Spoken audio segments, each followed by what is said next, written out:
المرسلين أما بعد أعوذ بالله السميع العليم من الشيطان الرجيم بسم الله الرحمن الرحيم قل إن كنتم تحبون الله فاتبعوني يحببكم الله صدق الله العظيم وصدق بلغنا رسوله النبي الكريم الحميد ونحن على ذلك لمن الشاهدين والشاكرين والحمد لله رب العالمين إن الله وملائكته يصلون على النبي يا أيها الذين آمنوا صلوا عليه وسلموا تسليما وأجركم الصلاة والسلام عليك يا سيدي يا رسول الله الصلاة والسلام عليك يا حبيب الله وعلى آلك وأصحابك يا سيدي يا مرشدي يا محمد رسول الله صلى الله عليه وآله وسلم زمین و زمان تمہارے لیے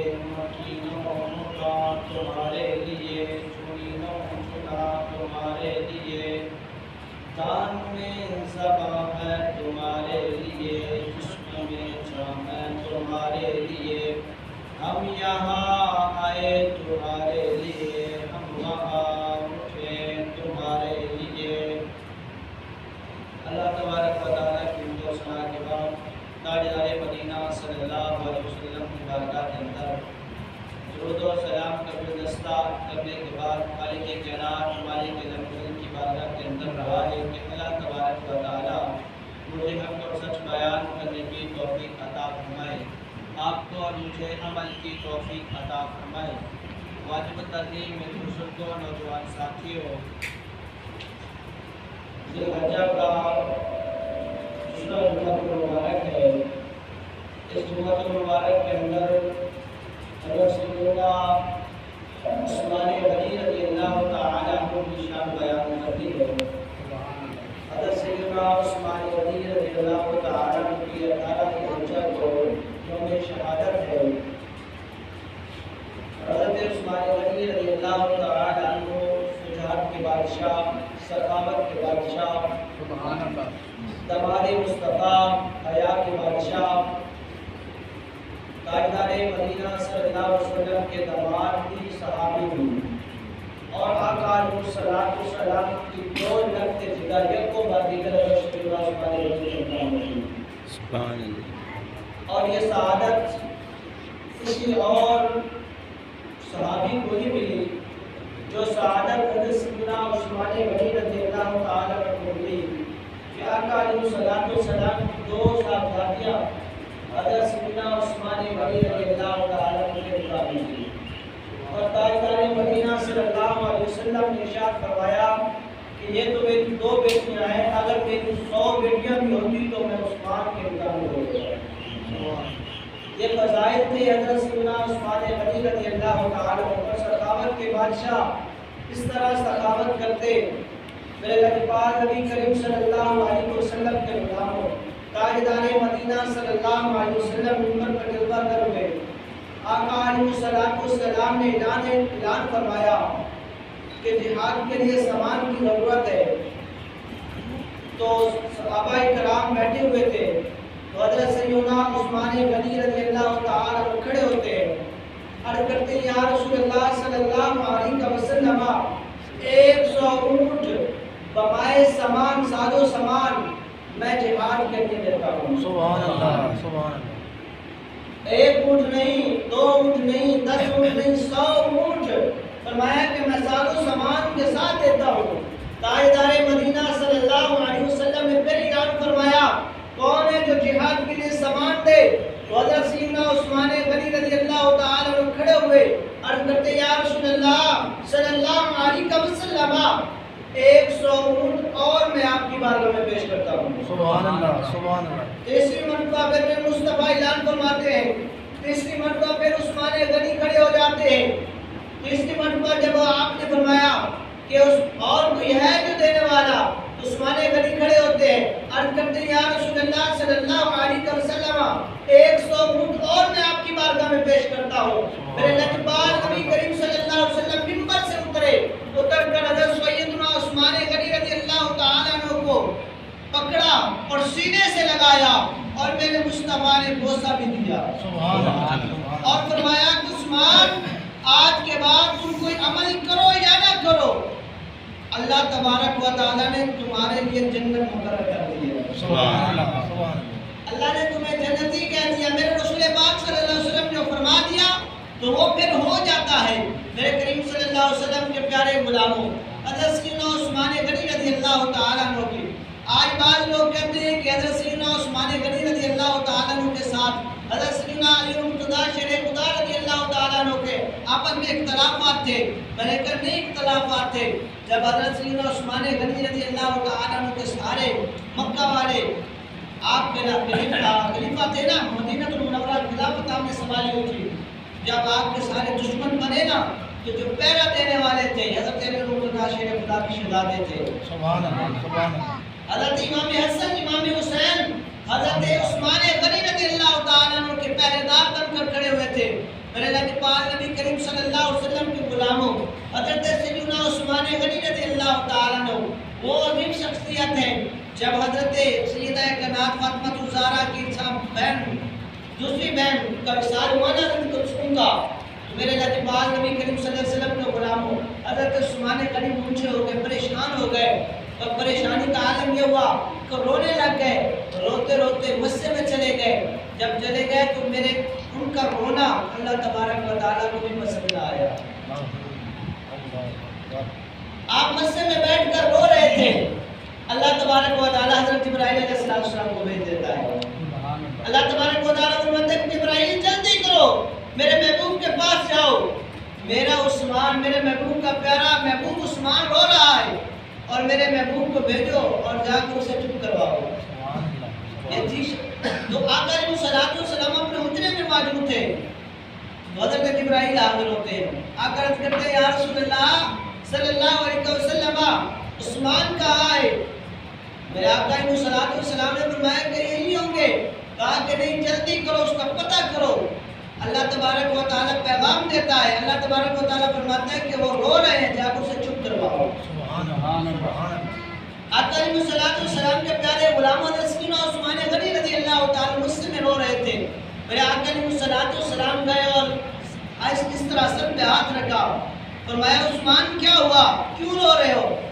عرض کرتے یا رسول اللہ صلی اللہ علیہ وسلم آپ کے ساتھ میرا رشتہ جڑا تھا، اور میں نے سن رکھا ہے کہ جس کا رشتہ آقا علیہ السلام کے ساتھ ہوگا نا وہ جہنم میں نہیں جائے گا، وہ جہنم میں نہیں جائے گا۔ تو میرے لجپال نبی کریم صلی اللہ علیہ وسلم کے پیارے غلاموں، وہ عثمان غنی جس کو جنت کی بشارت پہلے مل چکی ہے، لیکن آخرت کی فکر، آخرت کی پریشانی، آخرت کا ڈر اتنا تھا، میرے رسول پاک صلی اللہ علیہ وسلم کو میں کہ عثمان پریشان نہ ہو، میری دوسری بیٹی ہے وہ میں تیرے نکاح میں دیتا ہوں۔ سبحان اللہ سبحان اللہ، دوسری بیٹی نکاح میں دے دی۔ میرے لجپال نبی کریم صلی اللہ علیہ وسلم کے غلاموں، آگے چلتے ہیں۔ حضرت سیدنا عثمان غنی بیٹھے ہوئے تھے، مجمع لگا ہوا تھا، مسجد نبوی جو آج بنی ہوئی ہے، جو جس نے خرید کر دی تھی وہ حضرت عثمان غنی تھے، پیسے صرف کرنے والے عثمان غنی تھے۔ میرے آقا علیہ السلام نے فرمایا کہ مسجد کے لیے زمین چاہیے اور خریدنی ہے، اور یہی زمین چاہیے جہاں ہم بیٹھے ہیں۔ حضرت سیدنا عثمان غنی گھر گئے، گھر جا کر پیسے اٹھائے، پیسے اٹھا کر زمین دے کر، زمین کے پیسے دے کر آقا علیہ السلام کی بارگاہ میں حاضر ہوتے ہیں، اور کہتے ہیں یا رسول اللہ وہ زمین میں نے خرید لی ہے، یا رسول اللہ ہم اس میں مسجد بنا رہے ہیں۔ صحابت کتنے بادشاہ، میرے کریم آقا علیہ السلام کے پیارے غلاموں، آقا علیہ السلام ابھی زبان سے کچھ نکال رہے ہوتے، حضرت عثمان غنی پورا کرنے کے لیے تیار ہو جاتے ہیں۔ ایک وقت تھا، بہت بڑے تاجر تھے، مدینہ المنورہ کے اندر کام پڑ گیا، کام اتنا بڑا کہ اناج ختم ہو گیا۔ حضرت سیدنا عثمان غنی رضی اللہ تعالیٰ عنہ کے پاس اناج موجود تھا، اناج آپ کے پاس موجود تھا۔ آقا علیہ السلام کے پیارے غلاموں، حضرت عثمان غنی کے بعد جتنا بھی اناج تھا بولے اتنے بڑے بڑے غلام بنائے ہوئے تھے سارے غربا میں تقسیم کر دیے. آقا صلی اللہ علیہ وسلم کو حکم سارے غربا میں جب تقسیم کر دیے دوسرے ملک سے قافلہ آیا. انہوں نے کہا کہ آپ ہمیں اناج دیں ہم آپ کی 10 گنا اس کے زیادہ قیمت دیں گے, اس کی زیادہ کی قیمت دیں گے. حضرت عثمان غنی رضی اللہ تعالیٰ نے پتہ نہیں کیا خوبصورت جملہ ارشاد فرمایا. فرمایا کہ تم اتنے گناہ کی بات کرتے ہو, فرمایا کہ میرا اس سے سودا ہوگا جو کبھی مجھے نقصان نہیں دے گا. سبحان اللہ سبحان اللہ. تو تاجروں نے کہا کہ یار ایسا کون شخص ہے جس نے اتنا تمہیں فائدہ دیا ہے, اتنے پیسے زیادہ دے دیے ہیں جو تم ہم 10 گنا زیادہ دینے کے لیے تیار ہیں. حضرت عثمان غنی نے فرمایا کہ میرا سودا اللہ سے ہو گیا ہے. سبحان اللہ. میرا سودا ان سے ہو گیا جو مجھے کبھی نقصان نہیں دیں گے. میرے کریم آقا علیہ السلام کے غلاموں حضرت عثمان غنی رضی اللہ تعالیٰ عنہ جس نے پوری زندگی غربا کی مدد کی, جب آپ کا وصال کا وقت قریب آیا نا آپ کا پانی بند کر دیا گیا. کہاں وفا ملتی ہے مٹی کے نصیب انسانوں میں, کہاں وفا ملتی ہے مٹی کے نصیب انسانوں میں, بغیر مطلب کے خدا کو بھی نہیں مانتے. حضرت عثمان غنی رضی اللہ تعالیٰ نے پوری زندگی قربان کی مدد کی. جب آپ پر بات آئی نا, جب وقت ہے تو 7 دن پورا آپ پر پانی بند کر دیا گیا. آپ کو کمرے میں بند کر دیا گیا جہاں آپ رہتے تھے, وقت کے خلیفہ ہو کر, وقت کے بادشاہ ہو کر آپ کا پانی بند کر دیا گیا. آپ کی مخالفت اتنی ہو گئی. حضرت سیدنا علی المرتضیٰ شیر خدا رضی اللہ تعالیٰ نے فرمایا کہ اگر کوئی عثمان کو ہاتھ لگائے گا, فرمایا کہ سب سے پہلے علی کے جو بیٹے ہیں ان کی لاشیں گزر کر جائیں گے. آج لوگ کہتے ہیں عثمان غنی کا اختلاف تھا علی المرتضیٰ شیر خدا کے. میں نے کہا تمہاری سوچ غلط ہے, تمہارا دماغ غلط ہے. اگر عثمان غنی کے ساتھ علی المرتضیٰ کا اختلاف ہوتا تو اپنے بیٹوں کو پہرے دار نہ بناتے, اپنے بیٹوں کو چوکیدار نہ بناتے. میرے کریم آقا علیہ السلام کو غلاموں پر پانی جب روک دیا گیا, آپ چھت پر کھڑے ہوئے, کھڑے ہو کر آپ نے کہا کہ کوئی ہے جو میرا پیغام علی المرتضیٰ شیر خدا کو پہنچائے. سبحان اللہ. علی المرتضیٰ شیر خدا کو پہنچائے. آپ نے فرمایا کہ ان کو جا کر کہو کہ میرا پانی بند کر دیا گیا ہے, اب میرا وقت قریب آتا جا رہا ہے, اگر مجھ سے کوئی غلطی ہوگی تو معاف کر دینا. سبحان اللہ. صحابہ کرام کا یہ ایک آج سے انسانی دیکھیے, انہی کے بیٹے چوکیدار کھڑے ہوئے ہیں. حضرت سیدنا عثمان غنی رضی اللہ تعالیٰ کے چوکیدار پہرے دار کھڑے ہوئے تھے. حضرت امام حسین ایک دروازے پہ کھڑے تھے, حضرت امام حسن پاک دوسرے دروازے پہ کھڑے تھے. لیکن ان ظالموں نے پتہ کیا کیا, حضرت عثمان غنی رضی اللہ تعالیٰ جس گھر میں موجود تھے نا, اس کے ساتھ دوسرا گھر تھا, اسی دیوار سے چھلانگ لگا کر پھلانگ کر اس گھر میں داخل ہوئے. یہاں میں رک کر ایک بات عرض کروں گا. میرے کریم آقا علیہ السلام کے غلام ہوں. حضرت عثمان غنی روزے کے ساتھ تھے.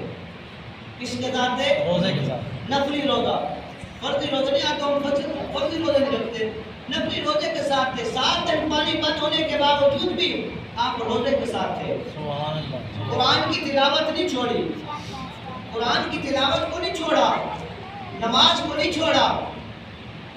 اب میرے کریم آقا علیہ السلام نے نماز پڑھی, فجر کی نماز, سحری کی نماز پڑھی. نماز پڑھنے کے بعد نا آپ کو نیند آ گئی, سپنے وچ میں نمائی مل گیا. سبحان اللہ. سپنے وچ میں نمائی مل گیا تو میں گل وچ پا لی باہما, درد ماری اکھ نہ کھولا تے پھر بچھڑنا جاواں. آپ فرماتے ہیں کہ آقا علیہ السلام کا دیدار نصیب ہوا. سبحان اللہ. سبحان اللہ. آقا علیہ السلام نے آ کر پکڑا اور بوسہ دیا. فرمایا عثمان سحری تم نے یہاں کی, افطاری میرے پاس کرو گے. سبحان اللہ. افطاری میرے پاس کرو گے.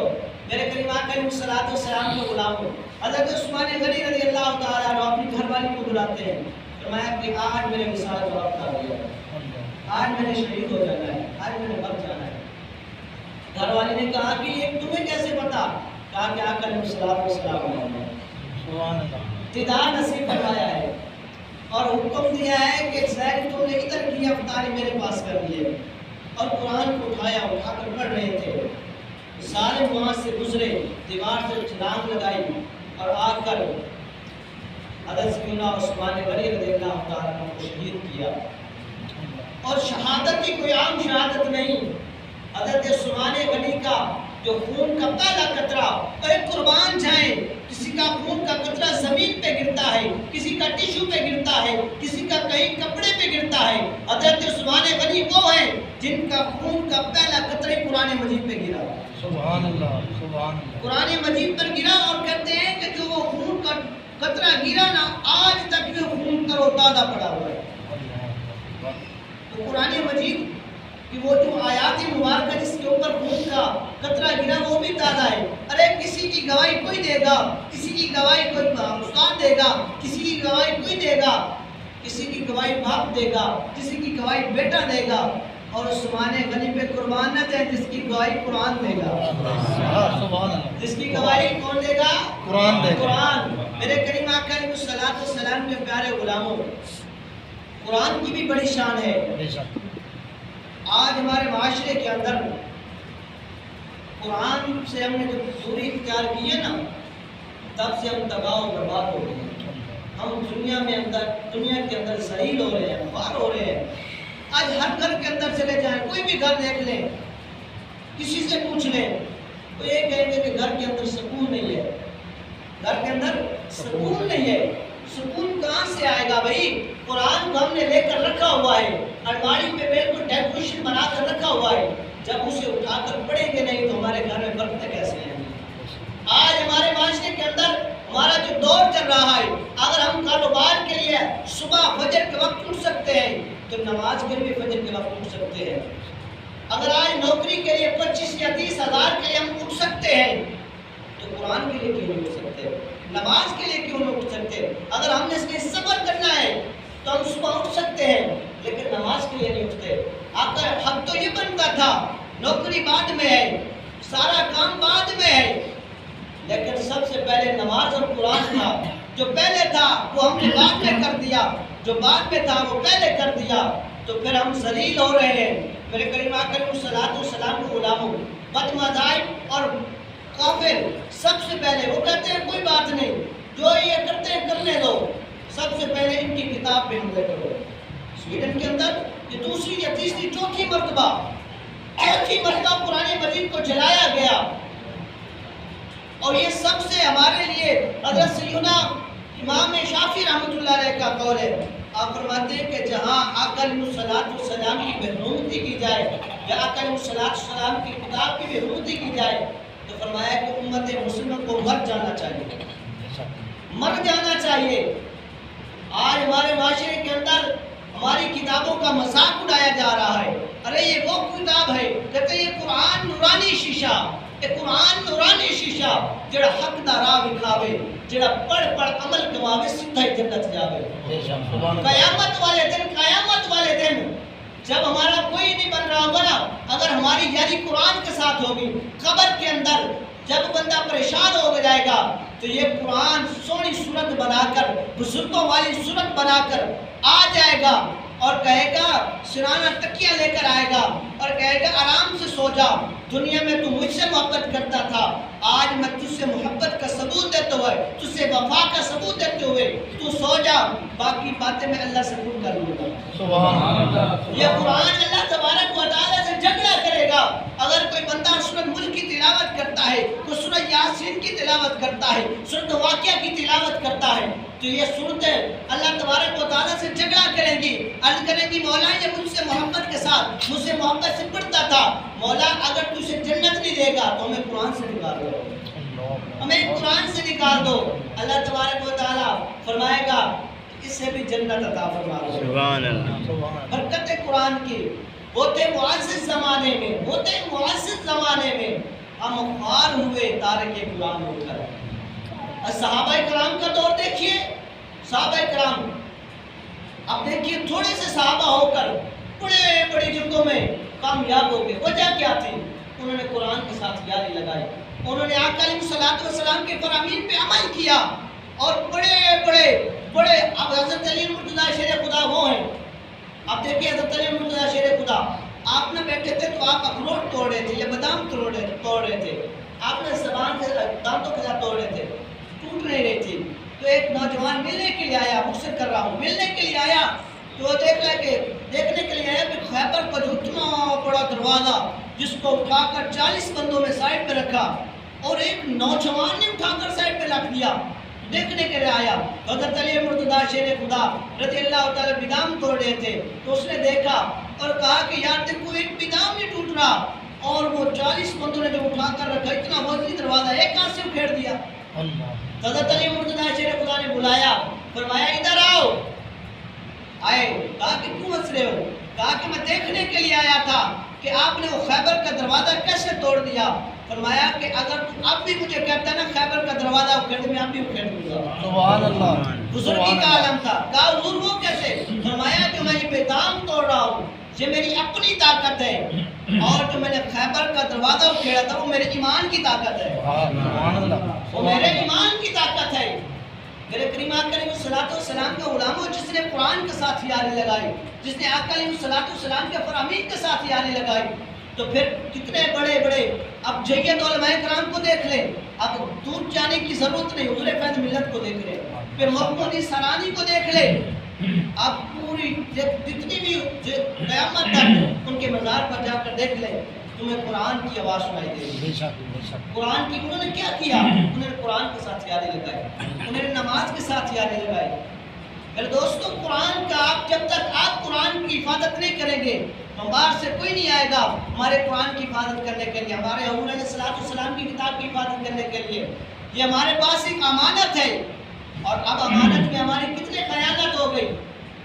ہم بچیوں کو جہیز کے اندر قرآن تو دیتے ہیں، جہیز کے اندر ہمارا یہ ہم نے قومی رسم بنایا ہوا ہے اور فرض سمجھا ہوا ہے کہ بیٹی کو قرآن دینا ہے، جہیز کے اندر قرآن دینا ہے، دینا بھی چاہیے، لیکن قرآن پڑھانا بھی چاہیے، بیٹی کو قرآن کی تعلیم دینی بھی چاہیے، اسے پتہ بھی ہونا چاہیے کہ اس قرآن کی شان کیا ہے، اس قرآن کا مرتبہ کیا ہے، اس قرآن کا مقام کیا ہے، تو پھر تو پتہ لگ گیا کہ ہم صحیح معنی مسلمان ہیں۔